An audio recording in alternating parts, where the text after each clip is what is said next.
progressivement. Monique,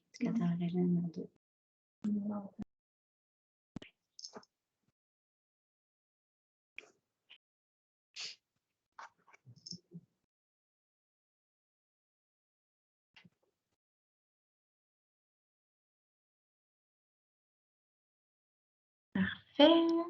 Alors, bonjour, bonjour. J'espère que vous allez bien.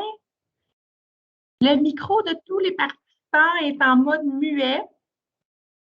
Donc, c'est pour faciliter, en fait, la présentation, vu qu'on est vraiment plusieurs participants. Alors, je vous remercie d'être présents en si grand nombre. Il y a déjà une cinquantaine de personnes là, presque une cinquantaine de personnes qui sont en ligne et on voit qu'il y a des gens là, qui se rajoutent. Je ne sais pas si vous entendez le petit bip-bip de votre côté. Non. Non? OK, parfait. Il y a juste moi qui l'entends. OK, parfait. Alors, bien, bonjour tout le monde. Je suis Annie Fortier, je suis la directrice pour le programme SAPA, spécifiquement pour le volet première et deuxième ligne. Donc, je suis très enchantée de vous rencontrer ce matin. Je suis accompagnée de ma collègue Carole Saint-Denis. Donc, Carole, ton micro est fermé, mais je crois que tu as accès pour… Je viens de l'ouvrir.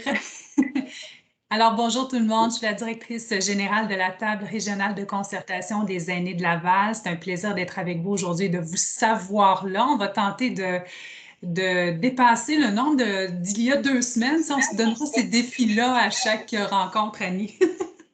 Excellent. Nous étions presque une centaine la dernière fois. Oui. Donc, c'est vraiment très impressionnant. Alors, on vous remercie d'être avec nous ce matin. Notre objectif, c'est de faire la promotion de l'offre de services des partenaires communautaires. Hein. Vous savez, ce sont des acteurs clés dans l'offre de services pour maintenir nos aînés à domicile. Et aujourd'hui, nous avons le bonheur d'accueillir l'Association lavalloise des personnes aidantes, donc l'ALPA, hein, vous la connaissez sous le nom de l'ALPA. Et c'est Madame Nancy Goulet et Catherine Chichi qui vont vous faire la présentation. Alors, je vous laisse vous présenter. Alors, bonjour tout le monde. Mon nom est Nancy Goulet, comme Annie vient de le mentionner. Je suis coordonnatrice aux opérations à l'ALPA et intervenante depuis bientôt 6 ans. L'ALPA, c'est vraiment un organisme essentiel à Laval, puis c'est très agréable d'y travailler. Donc, moi, je m'appelle Catherine Chichi. Moi, je suis intervenante psychosociale depuis avril 2020. Là, on est proche un peu, mais inquiétez-vous pas, on a un plexiglas entre nous deux. Parfait. Alors, peut-être juste avant de poursuivre, j'ai oublié de vous donner un petit détail important. Donc, la présentation, elle est enregistrée. Donc, si vos collègues n'ont pas eu la chance de l'écouter, elles pourront la visualiser dans un deuxième temps. Et sachez également que vous pouvez adresser vos questions dans le chat tout au long de la présentation et à la toute fin, nous animerons la période de questions. Alors, bonne écoute à tous.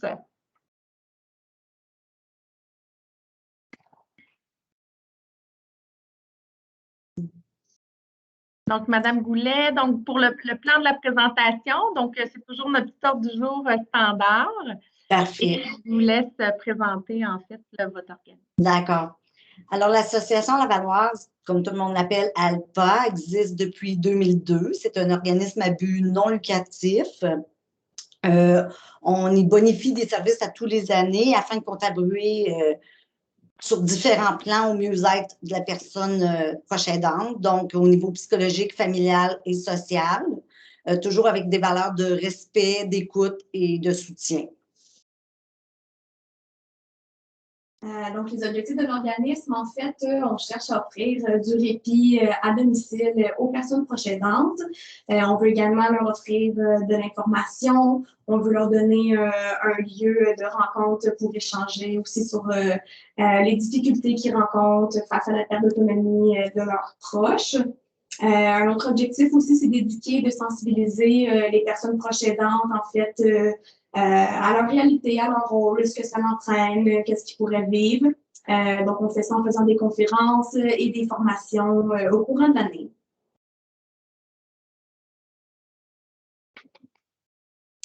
La clientèle qui est visée chez Alpa, dans le fond, c'est toutes les personnes proches aidantes lavalloises, sans aucune discrimination par rapport à l'âge, au genre, au diagnostic ou à l'origine culturelle.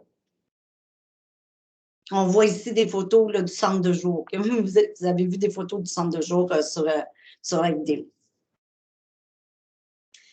Donc, les services offerts, on offre différents services. Le service qui est le plus en demande, c'est le service de répit à domicile. Donc, on a des préposés aux bénéficiaires ou des infirmières auxiliaires qui se rendent au domicile de la personne proche aidante pour lui offrir du répit. C'est des services de 4 à 8 heures par semaine qu'on peut offrir. Par contre, présentement, comme je vous disais, c'est notre service qui est le plus en demande. Donc, ça entraîne des listes d'attente. Depuis le début de la pandémie, en fait, les listes ne font que s'allonger. Donc, c'est quelque chose à garder en tête qu'il y a plusieurs mois d'attente pour le service de répit en ce moment. On offre aussi des services de rencontres de soutien en psychosocial, c'est des rencontres individuelles ou des rencontres de groupe. On anime aussi environ 5 à 7 groupes de soutien par année.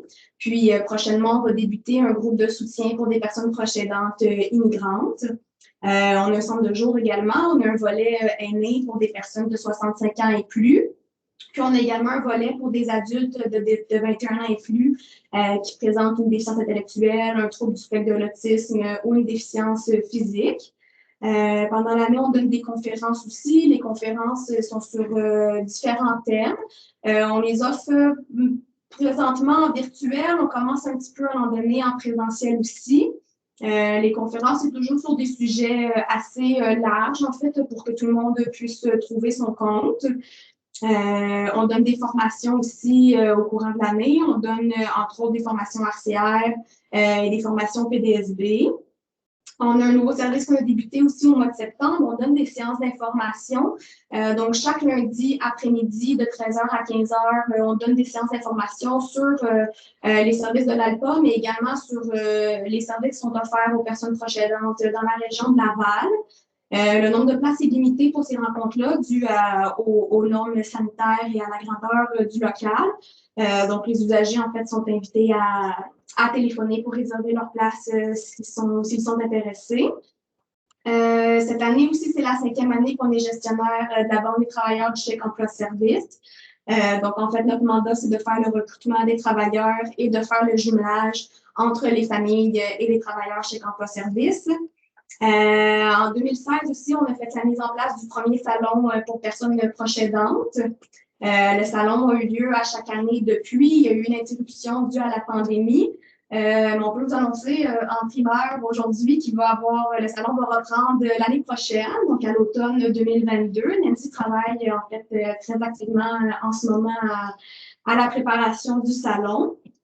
Ça va être également, la même journée, le soir, il va y avoir le souper pour souligner le 20e anniversaire de fondation de l'ALPA. C'est une journée à mettre à votre agenda. Ça va être le 3 novembre. Alors, toute la journée avec les kiosques, 40 kiosques pour organismes communautaires, 40 kiosques pour entreprises privées. Puis, on se parle de proche aidance de tout âge. Donc, des kiosques très variés. Comme les années passées, les intervenantes du CIS vont être invitées, ainsi que le personnel. Donc, si vous n'avez pas déjà reçu mon invitation, c'est que j'y travaille un par un. J'essaie de toutes les personnaliser un petit peu. Fait que le plus tôt possible qu'on reçoit justement les frais pour votre kiosque puis le formulaire d'information, d'inscription, bien, vous réservez votre place. Parce que comme on le sait, c'était de plus en plus populaire depuis la première année que je l'avais élaboré en 2016. Donc, on avait une liste d'attente de gens qui attendaient pour leur kiosque. Fait que c'est fort prévoyable qu'après la pandémie, tout ça, là, ça devrait être correct. Fait qu'il va y avoir des boîtes à lunch pour le midi, puis il va y avoir le souper le soir avec les dignitaires et tout ça puis un conférencier surprise pour le soir, là, pour le 20e. Oui, donc on peut changer la diapositive. Alors, à l'ALPA, on aime ça, créer des documents ou participer du moins à certains documents pour mieux soutenir puis mieux outiller le proche aidant. Alors, il y a eu le projet Coup de pouce en capsule sur lequel j'ai travaillé, qui était financé par un programme de Nouveaux Horizons pour les aînés. Alors, ce livre-là, il a été monté dans le fond grâce à mes visites à domicile. Fait qu'au fil des ans, j'outillais de mieux en mieux. En tout cas, c'est à souhaiter que je l'ai fait. Le proche aidant avec des trucs au quotidien, que ce soit des trucs pour des soins d'hygiène ou pour l'habillement ou pour le permis de conduire. Et tous ces trucs-là ont été mis par écrit. Ensuite, l'ALPA, on a trouvé du financement auprès justement du programme Nouveaux Horizons. Et ça a financé la mise sur place du livre, l'écriture du livre, qui a été aussi traduit en anglais pour mieux outiller la clientèle lavalloise. Et à ce moment-là, on avait réfléchi au fait que peut-être que le proche aidant serait fatigué et qu'il ne voudrait pas lire ça bout pour bout. Alors, c'est pour ça que ça s'appelle en capsule. C'est parce qu'il est tout par chapitre. Donc, quelqu'un qui veut juste aller voir des trucs pour son proche qui est atteint de maladie d'Alzheimer ou maladie apparentée pour le coucher, exemple, bien, il va pouvoir aller directement dans la section puis avoir tout de suite l'objectif, le contenu puis sa réponse. Il est écrit en gros caractères également, il est facile à lire. Advenant que la personne est trop fatiguée, que ça ne tente pas de lire le livre, bien, il y a eu les capsules ont été filmées. Alors, ça a été. J'ai ouvert ma maison parce qu'il fallait que ça fasse réaliste à faire.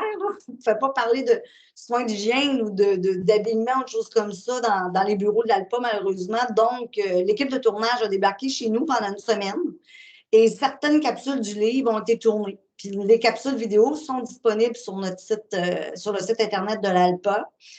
Donc, pour ceux qui ont Internet, les proches aidants ou n'importe qui peut aller là, chercher quelques trucs.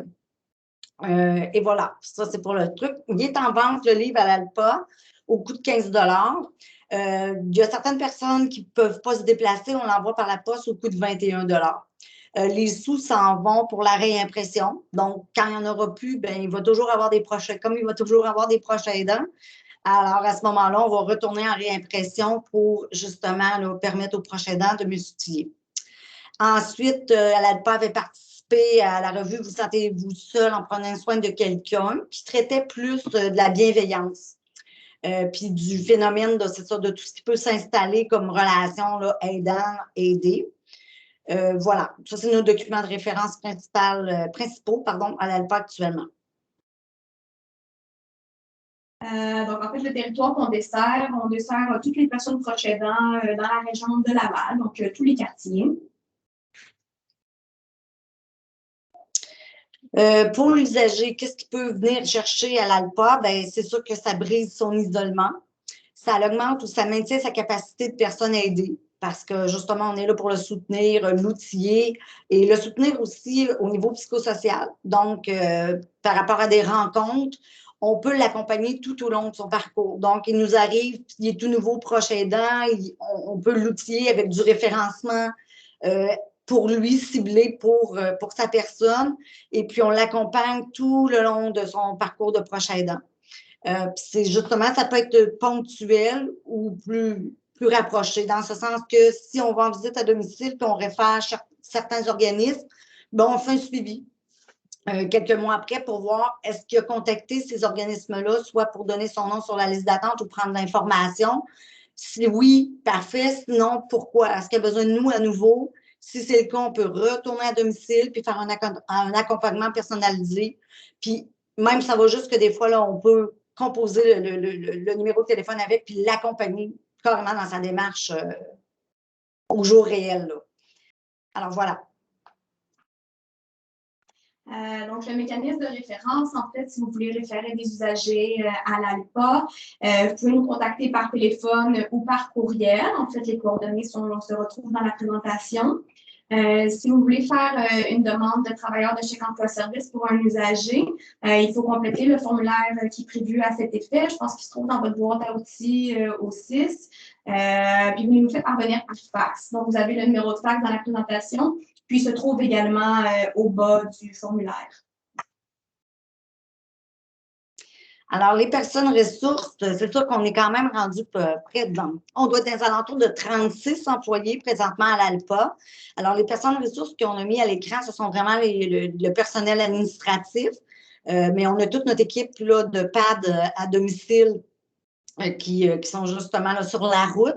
Fait que la directrice de l'organisme, c'est France Boisclair. C'est moi-même ensuite comme coordinatrice aux opérations. Actuellement, ben, le poste est à combler au niveau d'agente administrative. Alors, si jamais vous connaissez quelqu'un, c'est réception et agente administrative qui travaillerait là, en collaboration avec France et moi. Ensuite, le coordonnateur de services de répit à domicile, c'est Jean Debelle. Alors, Jean, il s'occupe aussi de soutien clinique lorsqu'il y a des problèmes à domicile avec, mettons, notre personnel puis un usager, bien, il va intervenir. Voilà. C'est lui aussi, c'est notre formateur de PDSB et RCR. Donc, là, on forme notre personnel là, au niveau des cours. Et c'est le formateur. On forme aussi dans le communautaire, en fait, tout le monde qui veulent faire son cours de PDSB ou de RCR peuvent nous appeler. Ensuite, on a Maria, l'adjointe au répit. C'est elle qui s'occupe des horaires de tous les travailleurs, notre personnel à domicile. On a Jimmy qui est au centre de jour parce que, comme on vous le mentionnait un petit peu là, tantôt dans les autres images, on a un centre de jour avec les 2 volets, volet aîné, volet DI, TSA, DP. Donc, c'est Jimmy qui supervise ce qui se passe au centre de jour. Nous avons Adama qui est technicien comptable, et on a 3 intervenantes. Donc, Catherine qui est avec moi, on a Caroline et Karine. C'est mêlant comme prénom. Quand je veux parler rapidement à quelqu'un, ça sort tout croche. Fait que je veux dire Karine, Catherine, Caroline. Fait que c'est, mon Dieu, mais ça a tombé comme ça. Mais c'est une super belle équipe d'intervenantes qui font des inscriptions à domicile, le plan de service, qui vont aller évaluer les besoins personnalisés du proche aidant et de son aidé, et qui font également les rencontres psychosociales et des groupes de soutien. Donc, les particularités, je vais les passer assez vite parce que je vois le temps qui défile. Mais en fait, à l'ALPA, nous, on est le seul organisme de la région Laval qui est pour toute personne proche aidante. En fait, peu importe la problématique, à l'exception de la santé mentale. Ce volet-là, c'est pas nous qui s'en occupe. Comme on dit, on a une clientèle de 0 à 100 ans. Récemment, en fait, nos préposés à domicile ont commencé à travailler avec une tablette comme outil de simulation auprès de la personne aidée. On a un projet père aidant qu'on a débuté l'année dernière. Donc, on jumelle en fait 2 personnes proches aidantes ensemble pour se soutenir via des conversations téléphoniques. À tous les derniers vendredis du mois, on fait un Zoom informel. Donc, en fait, les personnes proches aidantes sont appelées à se joindre au Zoom d'un mois à l'autre. En fait, c'est pas obligatoire, c'est vraiment selon le besoin pour échanger avec d'autres proches aidants, en fait, sur les difficultés qu'ils vivent. Ce mois-ci, on a fait l'acquisition de la plateforme de jeu Tover Tafel. Donc, ça veut dire table magique. C'est ça l'image que vous avez à l'écran. Donc, c'est une sorte de projecteur, en fait, qui projette des jeux interactifs de stimulation sur une table. Prochainement, on va avoir une salle blanche également à venir.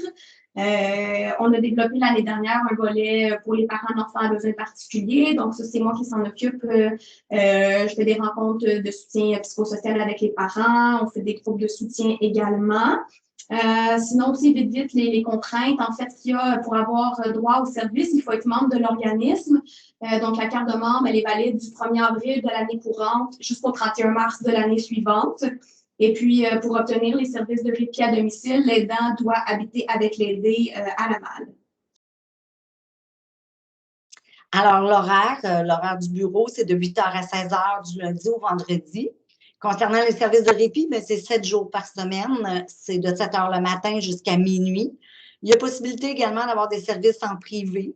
Si on a du personnel pour aller effectuer le service, il y a une possibilité qu'on puisse en faire. C'est déjà arrivé, on le fait à l'occasion. L'horaire du centre de jour pour les aînés, c'est ouvert 3 jours semaine, donc le lundi, mercredi et le vendredi. C'est de 9h30 à 15h30. Ils apportent un lunch froid et dînent en groupe ici.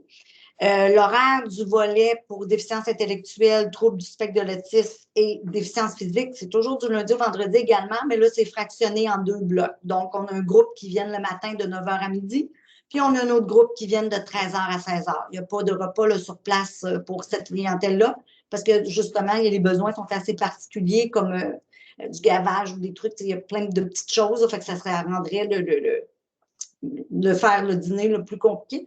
Puis dans le fond, ça permet à plus de personnes aussi de fréquenter le centre. Période de questions. Depuis tantôt que je vois ça défiler à droite, je me suis dit, pour moi, je vais en avoir pas mal. Effectivement. Fait qu'on y va, Alors, Carole? merci Nancy et Christine pour la présentation. Je vais revenir sur la première question et si on peut revenir à l'arrière peut-être dans la présentation parce qu'il y avait un questionnement en lien avec l'adresse courriel qui était présentée. On voulait juste valider si c'était la bonne adresse. Donc, est-ce que tu peux jeter un petit coup d'œil, Nancy, pour juste rassurer les participants qui peuvent écrire à cette adresse-là, justement? On n'a pas accès à l'affichage de la présentation, mais l'adresse courriel, c'est bien info@aldpa.org. Excellent, parfait. Autre question, on aimerait valider s'il y a des préposés dans votre banque de ressources. On parle de la banque de Alpa ou de la banque du chèque emploi-service pour le 6 de Laval?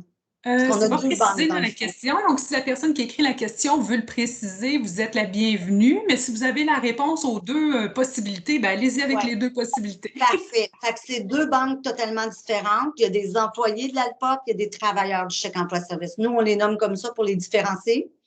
Alors, dans la banque d'ALPA, ben, c'est sûr qu'on a notre personnel engagé par l'ALPA, les horaires sont faits ici et tout ça, mais on recrute à l'externe pour le chèque emploi-service, qui est un programme qui appartient au 6 de Laval. On a une entente comme de quoi ils nous ont confié ce programme-là.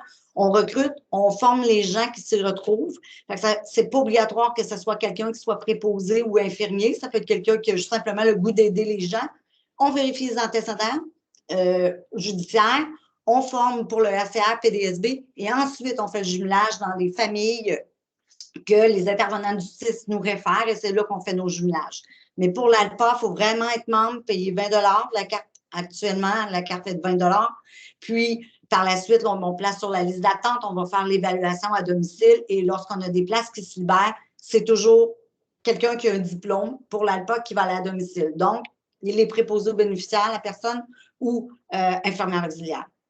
En fait, je pense que la question, c'est peut-être au niveau des disponibilités pour le chèque emploi-service. On a certains travailleurs qui auraient des disponibilités, mais c'est quand même assez limité. Là, donc, c'est ça qui explique la longue période d'attente. Annie, je voyais que tu voulais peut-être intervenir. Ça répondait à la question. OK, parfait. Justement, on parlait de liste d'attente. Il y a quelqu'un qui se demande au niveau de la durée de cette attente-là pour du répit présentement, à quoi ça ressemble pour les nouveaux usagers en termes de temps d'attente?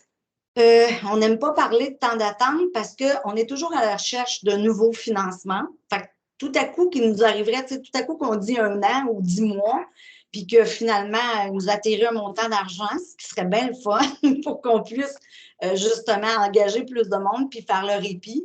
Mais c'est sûr qu'il ne faut pas, le prochain temps est déjà épuisé, fait qu'il ne faut pas créer d'attente non plus. Mais moi, je dis toujours, il y a plusieurs mois, tu sais. Puis là, ils disent, ben, tu sais, peut-être 1 an, ben, peut-être. Mais on n'est pas capable de le dire. Vraiment pas capable. OK. Est-ce que ça prend une référence de la part des intervenantes du CIS ou la famille peut communiquer avec vous directement pour avoir accès aux soins et services? Pour le répit, pour les services de l'ALPA, en fait, la famille peut nous contacter directement. Pour le chèque emploi-service, par contre, il faut que ce soit un intervenant du CIS qui envoie le formulaire, en fait, pour qu'on puisse ouvrir un dossier. Il y a une autre personne qui demande aussi si c'est possible de participer à des réunions ou des rencontres de groupes de soutien pour savoir comment d'autres gens dans la même situation que ces personnes-là peuvent faire au jour le jour. Oui, c'est possible. Il s'agit juste de téléphoner à l'ALPA. Puis nous, on place sur la liste d'attente, aussitôt qu'il y a des groupes, parce que là, on roule à 5 personnes à peu près dans le local actuellement. Mais c'est en présentiel maintenant, mais ça prend le passeport vaccinal puis le masque, c'est sûr. Puis on place sur la liste d'attente, puis au fur et à mesure là, que les groupes avancent, on appelle les gens, puis bien sûr, ils peuvent venir participer au groupe de soutien. Lors du répit, quelles sont les autres tâches connexes qui pourraient être demandées, là, qui peuvent être faites? L'offre de service a explosé chez Alpa avec le COVID, finalement. Le prochain temps, c'était de plus en plus fatigué, fait qu'on a ouvert les vannes. Fait qu'actuellement, je vous dirais là, que la personne peut tout faire. Sauf qu'on s'entend que la personne ne peut pas rentrer là pour un bloc de 4 heures, faire 4 heures de ménage. On n'est pas la coop de soutien à domicile, mais elle peut aider au ménage. Donc, elle peut faire une petite heure de ménage, elle peut préparer un repas, elle peut partir une brassée de lavage, elle peut aller prendre une marche avec la personne aidée, elle pourrait...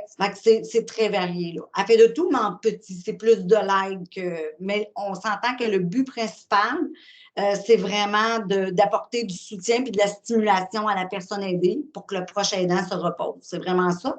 Mais on y va avec la demande de l'aidant. OK. Au niveau de l'accessibilité pour les personnes aînées, est-ce que c'est des escaliers, des rampes? Comment on peut accéder facilement au centre de jour?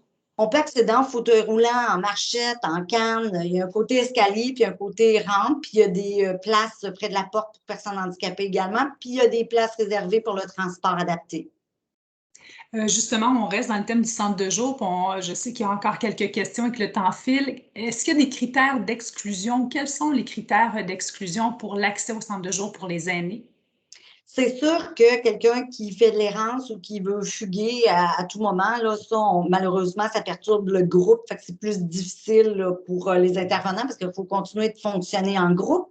Mais mis à part ça, il n'y a pas vraiment de... Peut-être un critère de langue aussi. Ouais. Si la personne ne parle ni français ni anglais, ça rend la communication un peu plus difficile. Mais on y va vraiment par cas. Donc, c'est toujours mieux de nous appeler pour pouvoir valider l'information auprès de l'intervenante. Est-ce qu'il y avait un complément, Nancy, ou c'était correct? Non, c'est parfait. OK, d'accord. Il y a quelqu'un qui demande, est-ce que c'est le formulaire du CIS de Laval pour référer une personne pour être membre qu'on doit utiliser ou pas nécessairement? Non, oui, il y a un formulaire de référencement, on est dessus, là, ALPA. Fait que des fois, oui, si la personne proche aidante ne nous appelle pas directement, l'aidante peut nous envoyer ça par fax. Puis à ce moment-là, nous, on fait le suivi. D'accord. Une question, qu'est-ce que c'est que le chèque emploi-service? Le chèque emploi-service, c'est un programme du CIS de Laval, mais c'est un programme qui est régional. Il existe aussi dans d'autres régions. Parfois, il est géré par le CLSC même. Parfois, il est donné en mandat. Nous, on l'a, c'est ça, depuis 2016, octobre 2016. J'étais là au tout début. Dans le fond, c'est un programme de jumelage entre un travailleur puis un usager du CIS. Donc, lorsque les intervenantes qui vont à domicile puis qui voient que la personne a un besoin, que la personne ne peut pas trouver quelqu'un qu'elle connaît dans son entourage pour effectuer le service que l'intervenante du CIS a noté, à ce moment-là, nous, on ouvre, ils nous transfèrent le dossier ici, puis nous, on cherche le travailleur pour l'usager. Quand on le trouve, comme je vous disais tantôt, on vérifie les antécédents, la formation RCR, déplacement sécuritaire, et là, on fait le jumelage, il se rend compte, si ça fonctionne, on revient, on fait un retour avec l'intervenant au dossier, l'intervenant a des démarches à faire au CLSC pour qu'ensuite le travailleur soit jumelé puis qu'il soit là, payé par le programme du chèque emploi-service. Comment fonctionne la liste d'attente chez Alpa, Nancy et Christine? Est-ce que c'est par ordre chronologique? Est-ce qu'il y a des moyens pour prioriser les demandes? Est-ce que vous évaluez certains éléments quand vient le temps d'accepter ou d'accéder au service pour la clientèle? Oui, ben oui, dans le fond, on priorise les codes rouges. On a fait, à mon arrivée à l'ALPA, j'avais monté un petit code couleur là, avec les lumières de circulation, finalement, quelque chose de bien simple.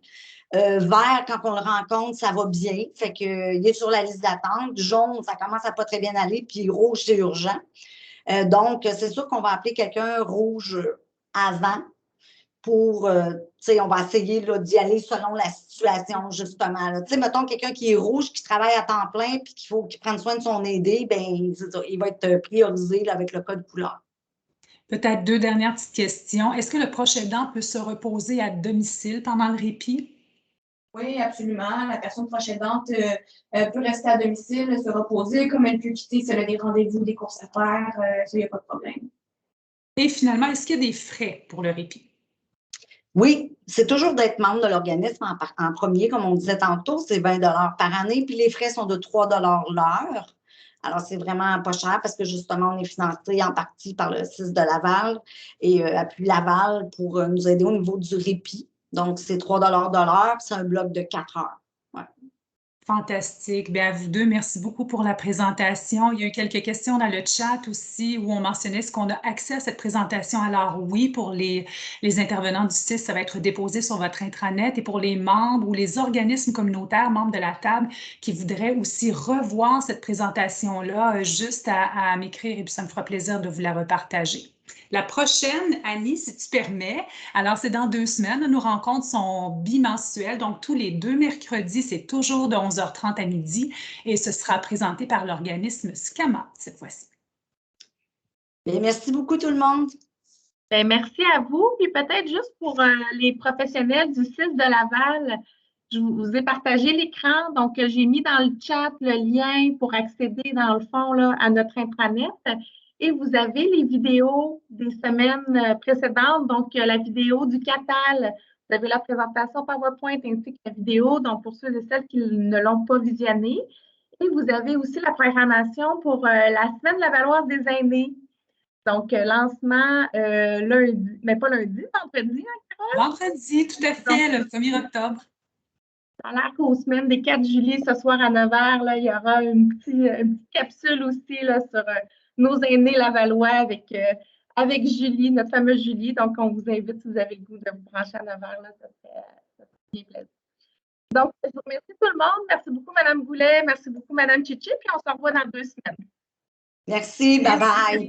Merci, au revoir tout le monde.